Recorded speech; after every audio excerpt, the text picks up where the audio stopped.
Welcome to the Learning Pines YouTube. We hope this video helps. In this video, I will help you connect your Sony MDR-ZX220BT Bluetooth headphones.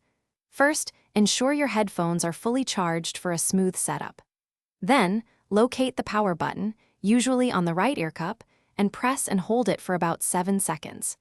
You'll see a blue indicator light flash rapidly, confirming your headphones are now in pairing mode, ready to connect. Now, let's prepare your audio source. Whether it's a smartphone, tablet, or computer, you'll need to enable its Bluetooth function. Go into your device's settings and find the Bluetooth menu. Make sure Bluetooth is toggled on. For the best connection, keep your device within 1 meter or about 3 feet of your headphones during this step. With your device's Bluetooth on and scanning, you should see MDR-ZX220BT appear in the list of available devices. Tap or click on it to initiate the pairing process. Your headphones will then connect, and you'll typically hear an audible confirmation or see the blue light on the headphones change to a slow, steady flash. You are now connected. If you encounter any issues, don't worry.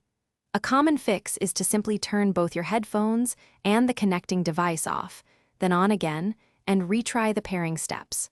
Also, ensure no other devices are currently connected to your headphones. Keeping your headphones charged ensures a stable and reliable connection for all your listening enjoyment. Thanks for watching. Consider subscribing if we helped you.